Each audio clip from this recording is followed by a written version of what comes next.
are in listen-only mode. Good morning or afternoon, depending on your time zone. Welcome to the Building Commissioning Association's monthly Tech Talk. This is John Bellani speaking, and we will have a Tech Talk from David Gio coming up shortly. I think we've got most people joined as we're just after the start of the hour. So I'm going to give a quick little recap here before the Tech Talk.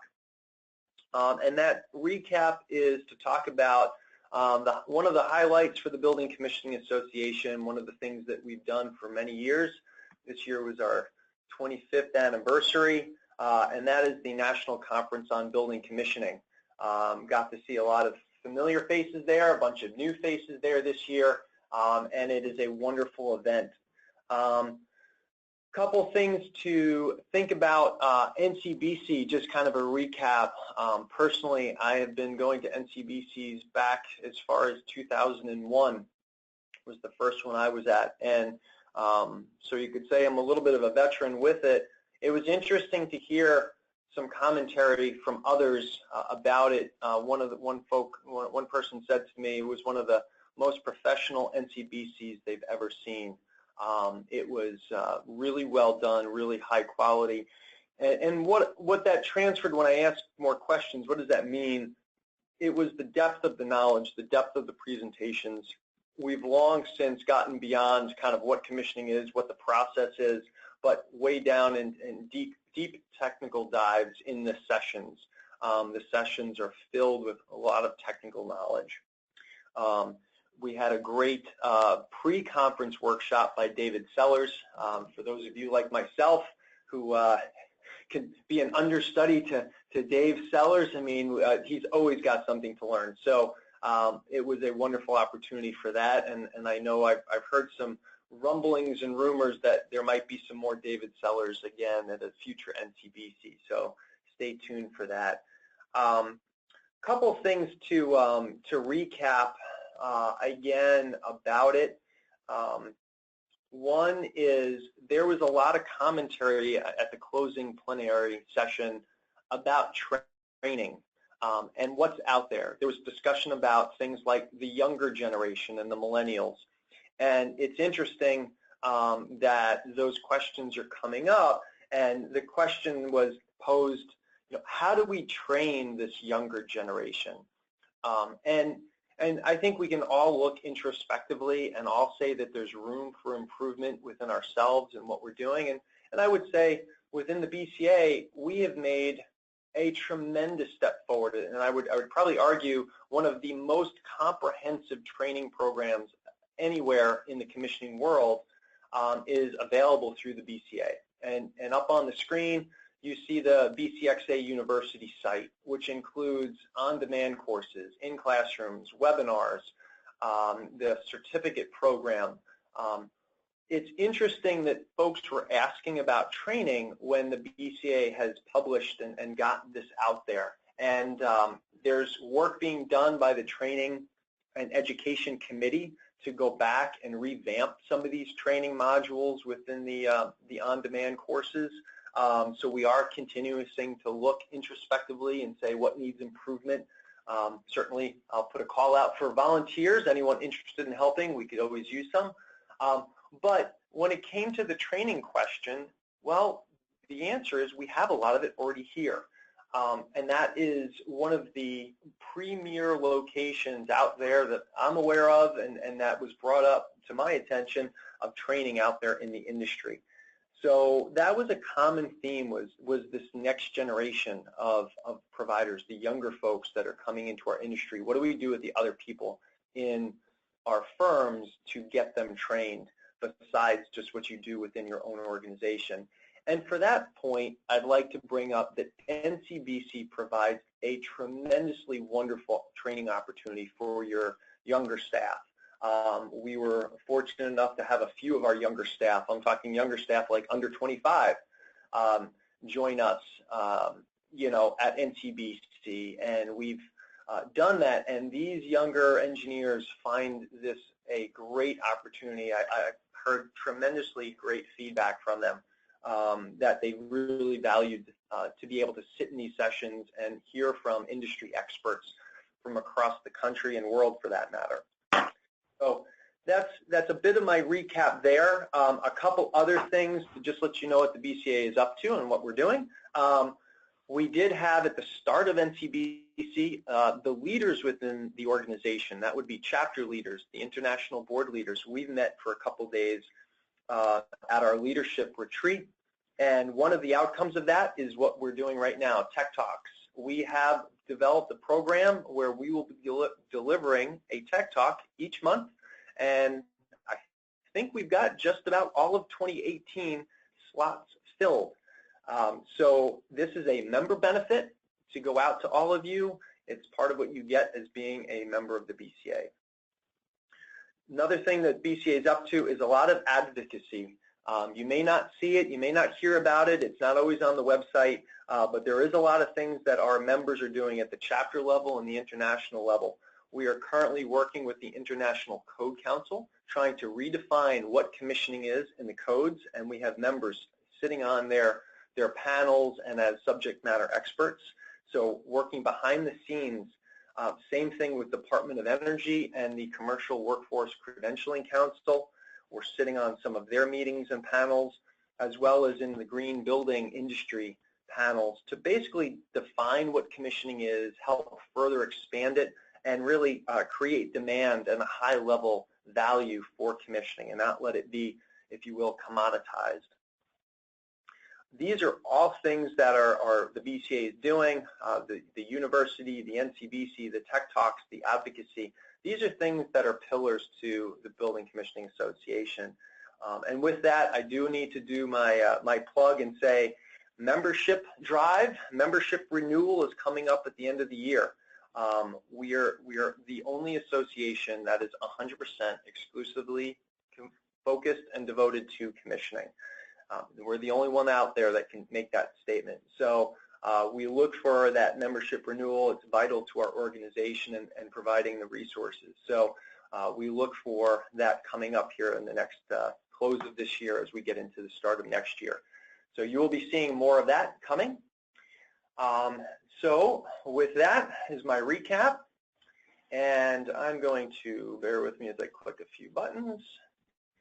We are going to introduce David Gio, who is going to be our speaker for today. And bear with me while I can't find what I'm looking for. David's going to be presenting the Tech Talk on unique challenges to commissioning K-12 schools. And just to give Dave his introduction, Dave works with NCOM and has 25 years of proven experience in construction, engineering, consulting, and commissioning of HVAC systems. He started his career in mechanical construction, overseeing installation of projects at automotive and power plants, as well as schools. He shifted his focus in the late 90s to the challenges of sophisticated building systems and emerging sustainable technologies, and was among the first in the St. Louis area to specialize in building systems commissioning, retro-commissioning, and recommissioning. David has successfully commissioned MEP systems for over 40 buildings, including at least 20 LEED certified buildings rated platinum and under. David has been a project manager on challenging and complex total building commissioning and system retrofit projects, including commercial low and high-rise office buildings, mixed-use developments, data centers, campus housing, specialized BSL laboratories and vivariums, government buildings, libraries, recreational complexes, financial services buildings, as well as K-12 schools and higher education facilities. And with that, David, I will turn it over to you. And thank you. Thank you very much, John. Today, we'd like to talk about challenges with K-12 schools. As John mentioned, with some of the codes requiring commissioning more and more, we're starting to see some areas like K-12 schools that might have been a little neglected in the past come more to the forefront. So it might be a good time to talk about what they are and what challenges they have. So I'm going to go through a little bit about K through 12 schools in general and what makes them unique. And then I will be talking about a recent survey about commissioning of K through 12 schools and some of the results of that were rather interesting, and how we can apply that to commissioning projects in the future, and go through some actual projects to give some examples of that. So to start off with a few facts, I won't run through all these, but 55.9 million K through 12 students in the United States, and $623 billion just in public school expenditures for the 2017-2018 school year. So you're talking about a huge, huge market. And when you talk about that, you talk about the cost of energy in schools. U.S. school districts spend $6 billion a year on energy, second only to salaries. So that's a huge amount. And if you look at the third bullet point there, schools spend approximately $75 per student on gas bills and $130 per student on electricity each year. So you go back to the first slide where it talks about how many students there are in the country, and you can see that just impacting that a small amount is a huge dollar amount.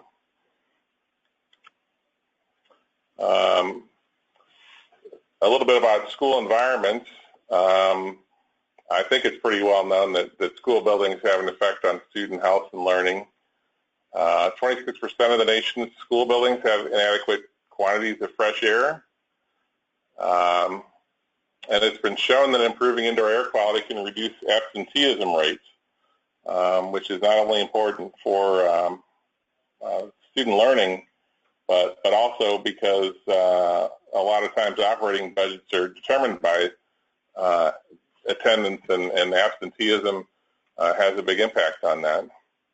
And something that's not always talked about when you talk about that is improved IAQ increases teacher retention rates as well. So you're not just talking about students when you're talking about K through 12 schools. You're talking about everybody that's occupying that building.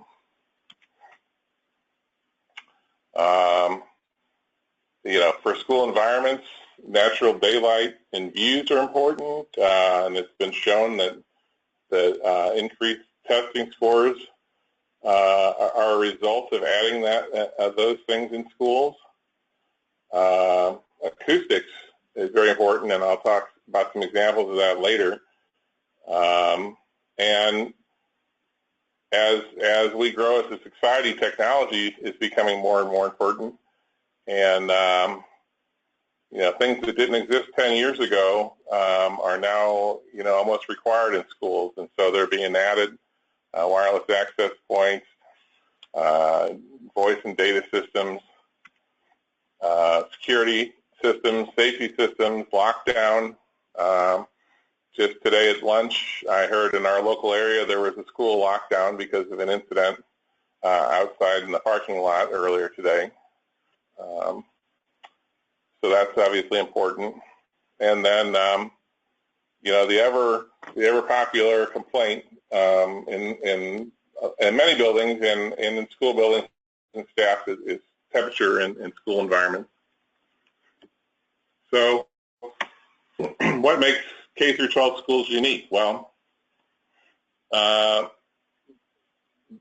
they have a lot of spaces that are common among all types of schools that aren't necessarily common in other buildings. They typically have more packaged units. They almost always have a kitchen with a lot of kitchen equipment in them. They have a library that might have special humidification requirements. And they'll probably have a gymnasium and might have an auditorium, which each have their own environmental requirements and are a little bit different than a standard classroom space. Schedules. one of the things with schools that is a lot different from something like an office building is schedules. In the daytime, you have classes that you might have students moving from classroom to classroom, and something will be occupied 1 hour and not unoccupied the next hour. And then school ends, but the building keeps going because you might have after-school activities, band practice, or latchkey or something. And then in the evenings, you have people coming back for PTO meetings or sports events or whatever. So all those spaces get used, but they all get used at a variety of times. It's not a 9 to 5 schedule.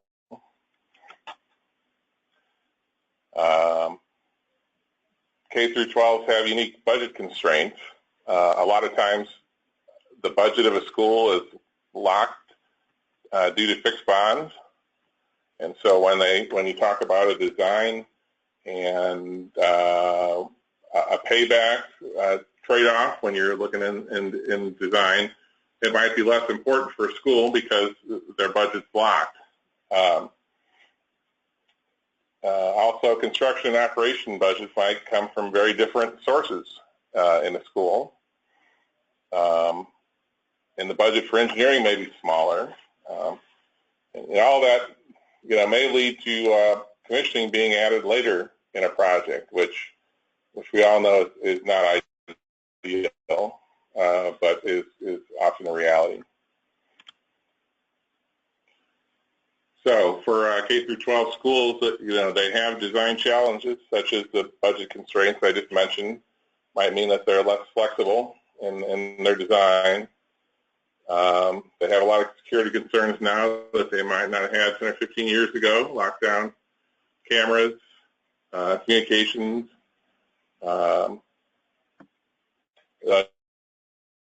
again, zoning for different occupancy schedules, sound attenuation and noise reduction. And, you might not be talking about a new building. You might be talking about renovating or adding on to an existing facility, and that facility wasn't designed for some of the low densities that we currently use now. And David, just a question as we talk about the security. So, obviously in the last 2 weeks, I think we've seen news about school lockdowns, et cetera. Right. And you touched on that as a great example. I'm gonna, I'll pick on myself. A mechanical engineer. A lot of us are familiar with the MEP systems. With big M, and then we've added the E and the P through the years, and expertise in commissioning. Now we're the security. Right. Are you seeing that? How is that coming into the K through 12 market? I would imagine. Do we have cameras in all the places? Do we need tilt pan zoom? What type of recording do we want? Do we want the outside of the premises? Do we want only inside the school? I could think of an OPR just around security, and that would be a pretty deep dive and detailed. And I could see in the commissioning world, we say, oh, design review of security, 4 hours, type of thing. Right.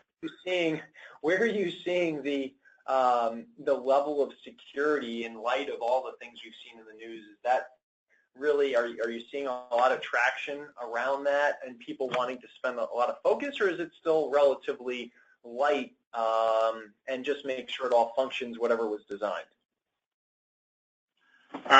What I've seen is it's still been relatively light, and there's been a lot of focus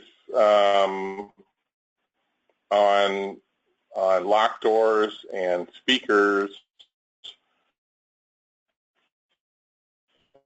and being able to buzz someone in and out, information that they can have system, which in a lot of schools, existing schools, was not very well. It was very old, and replacing those with something new. And I've been involved in commissioning a few of those type of systems, but it's usually a special request. We haven't gotten too many in our area that I've dealt with where we've gone into as much detail as something like a mechanical system. Gotcha. I could see at some point it becoming a sort of an integrated systems test running through a lockdown simulation that almost commissioning leads, but with the end users, staff, etc. To kind of go through that. I mean, I could see where that may be where this is all headed because it's so vital and becoming such a critical item. So, okay. Yeah, and I think a big challenge with that, which I'm going to talk about a little bit later too, is sometimes the staff in places, depending on how big the school or the district is, has a hard time adapting to some of the new technology, and that almost compounds it. And so there's a bit of a learning curve there, and a lot of you have to think a lot about training when it comes to that. So then on the construction side of things, a few challenges there. Lowest bidder contracts might affect the quality of service. A lot of K-12 schools try to squeeze everything they're doing into a summer break, and that's one thing that doesn't necessarily have to happen, and can be something that commissioning providers can affect in the design schedule. They might have an end date that they want to be done in August, but that doesn't mean that they have to start in June. Project schedules get compressed, especially in those kind of windows, which makes the commissioning job more difficult. A lot of smaller school jobs tend to go to contractors that's their bread and butter, which is good, but also leads to a little bit of, well, we've been doing this forever, and they might be challenged by some of these new technologies, and they might not be familiar with commissioning, especially in areas where commissioning was not required by code, and now it is. And are you finding with the compressed schedules, I mean, some of the things, or maybe you'll touch on this, some of the things that you end up having to do from a commissioning standpoint when when your back's against the door with the schedule, where you're maybe commissioning off of the BAS contractor's laptop, you don't even have graphics yet. I mean, what are some of those things, and maybe if you're going to touch on that, kind of how you've had to work around those compressed schedules.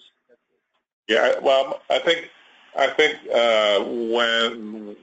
when we've had that, there is some of that, and there's also probably even more of an emphasis on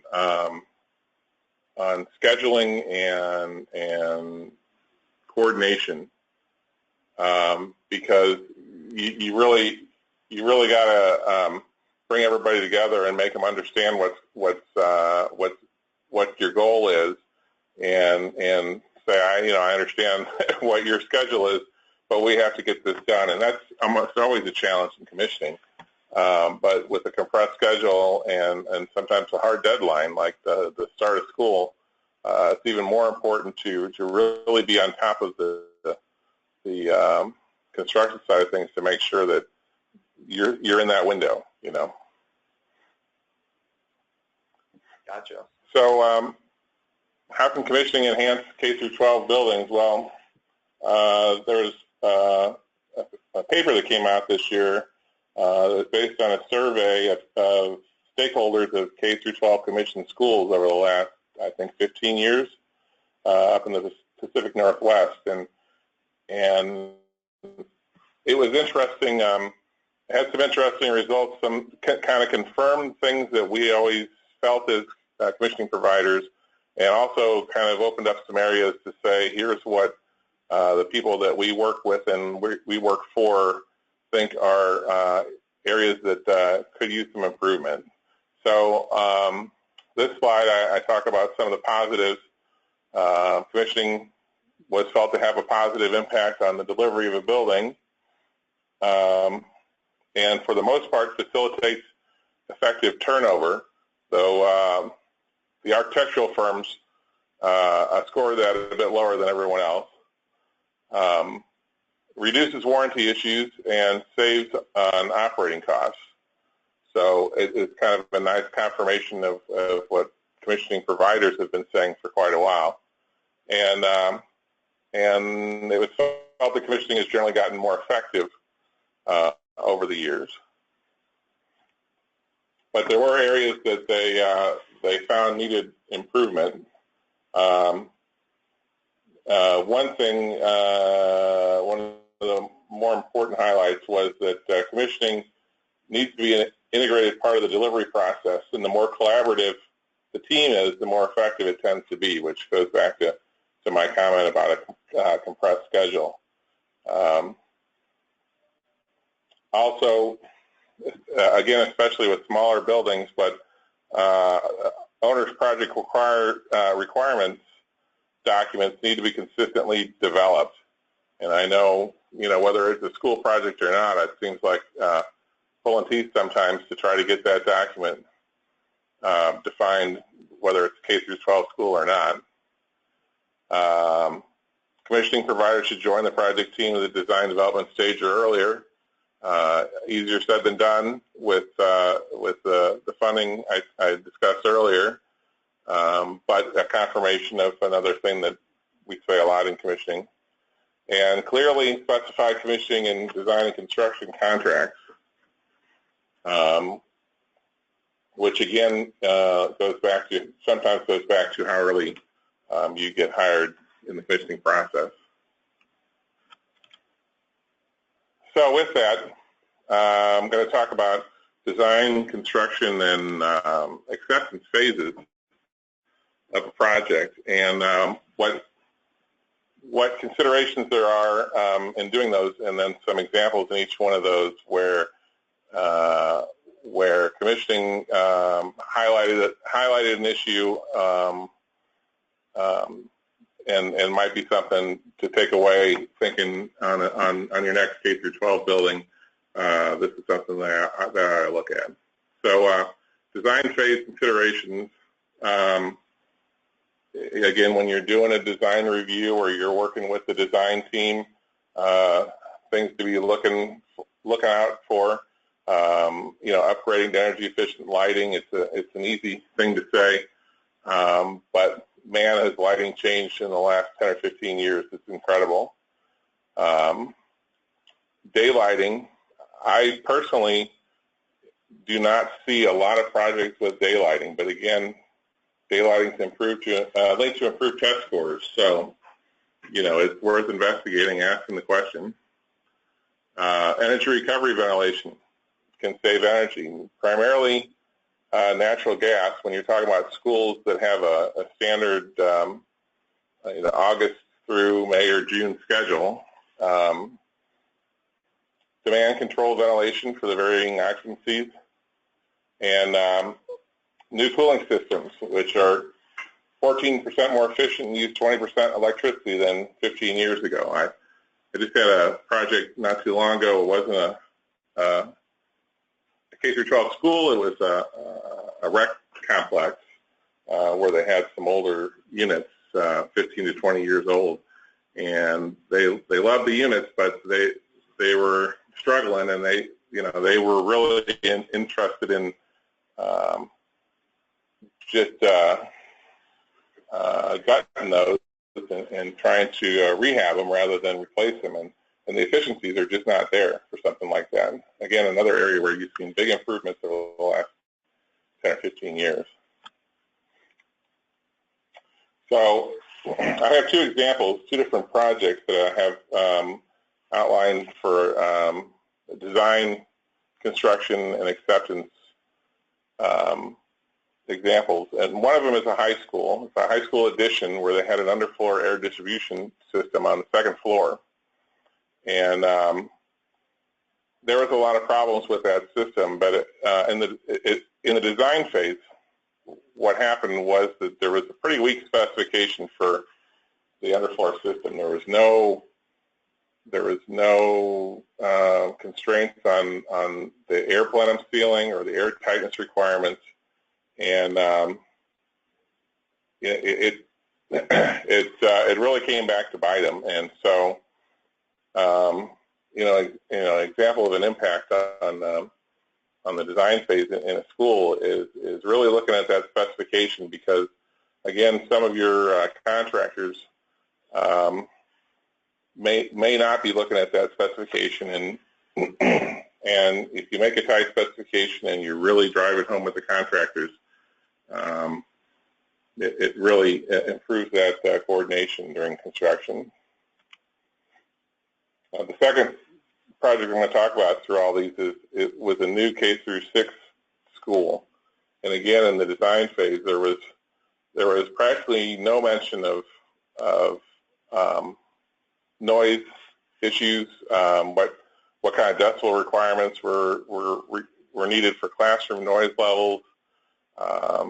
There was some consideration in design, mechanical design for where units were placed, but not very consistently, and there was no outline for how much noise they could make.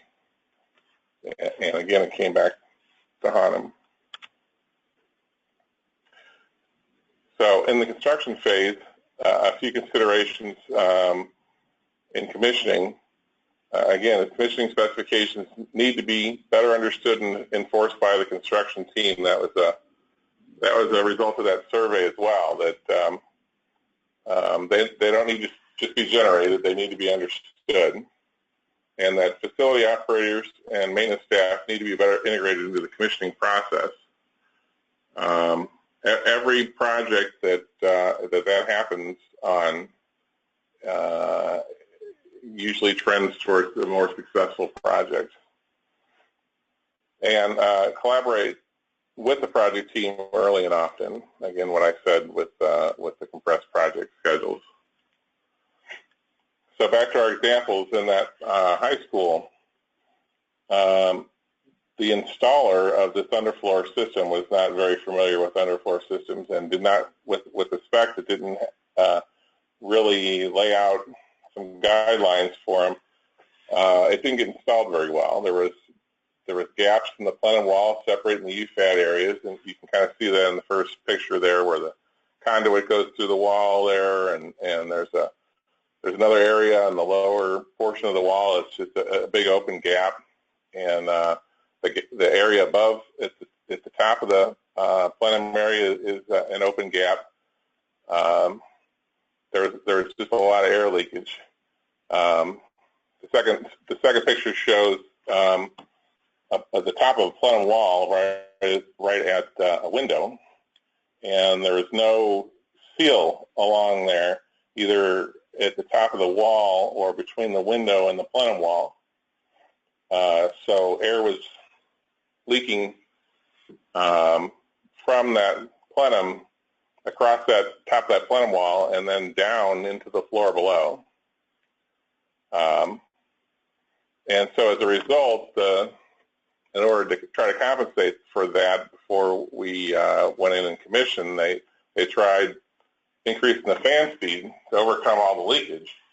And as a result, they were just getting no stratification from that underfloor distribution system.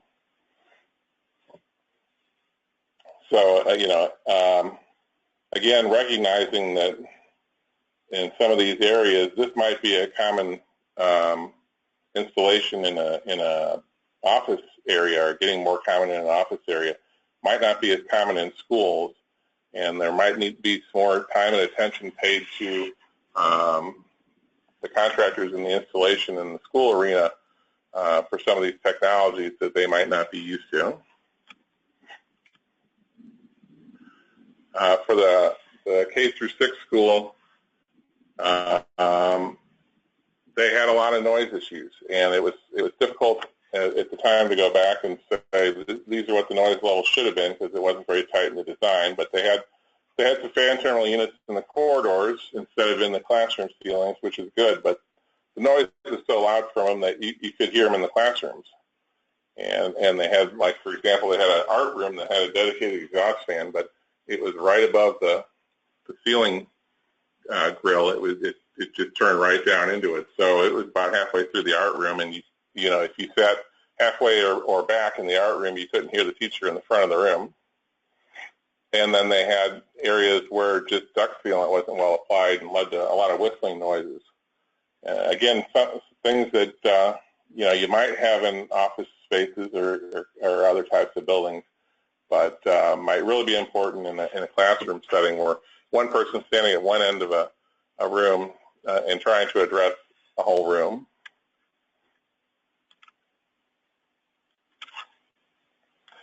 And then lastly, for the acceptance phase, make sure that the facility and operations staff understands the nuances of the new technologies. Sometimes these are very small staffs, or these are people that have run older buildings that are now getting a lot of new equipment and new techniques in there, and training is just vitally important for that. The staff experience just might vary based on the size of the school or the district. And make sure that the commissioning facilitates the project turnover without delaying the closeout. And the way you do that is plan ahead. Again, everybody's crunching when it's the first week of August, and no one wants to talk about all the turnover requirements that you have to do then. In our high school example, they had a quite large operations and maintenance staff that served the whole district, and they were pretty technically competent, but they had no other buildings in the district that had anything UFAD in them, so that was a totally new thing to them. So during the commissioning process, we, in addition to making sure that the staff was integrated with the process, there was some extra time spent on that UFAD system so that they really understood that, and less time spent on the boilers that they have in 3 different other buildings.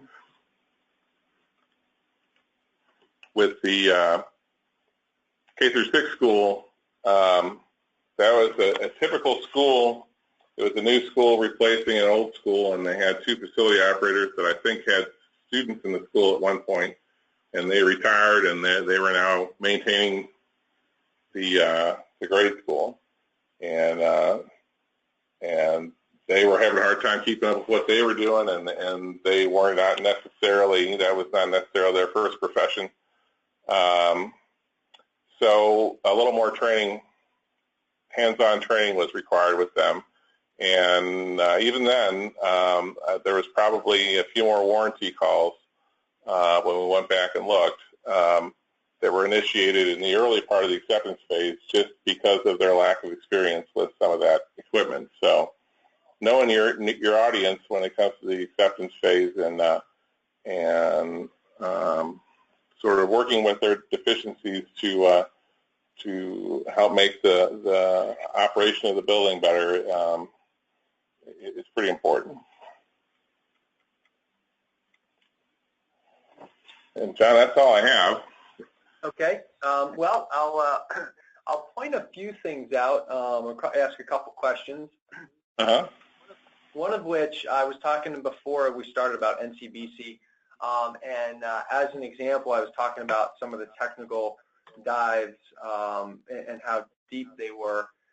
If you were to, I don't know if the proceedings are up for the 2017 NCBC, but there was a session on, I forget which day it was, that was, if you search it up under Commissioning the Invisible, and Dwight Gray gave a great presentation touching on a lot on what David's been talking about noise.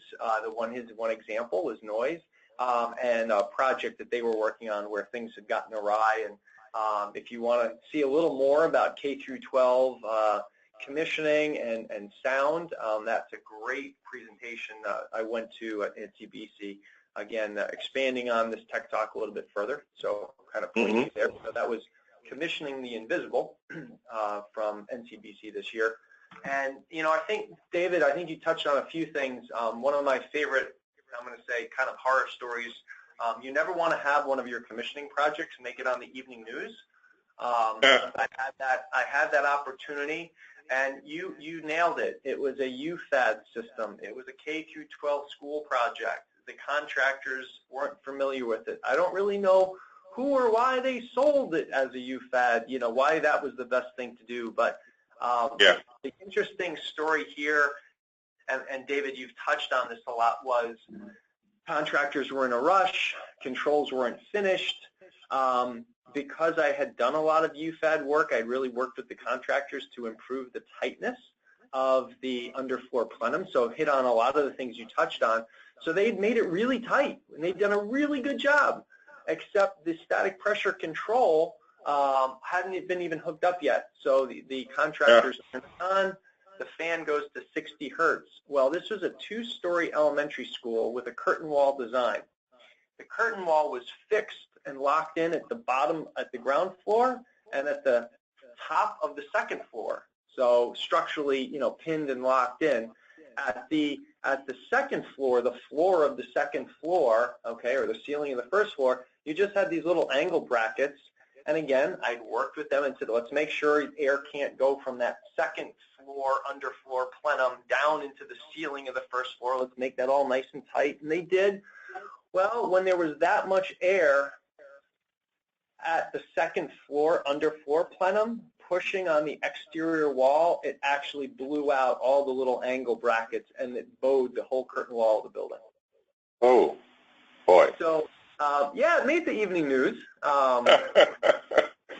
I won't tell the end of the story, but luckily things ended fairly well. There was not much permanent damage, and just shutting the air handler off took care of most of what had to be dealt with there. Luckily, we didn't have broken glass everywhere. It wasn't that catastrophic of a failure, but it highlights to what you touched on, the story of unfamiliar contractors. I've done this 20 years, but this is actually still a new system. They haven't really done 20 years of UFAD.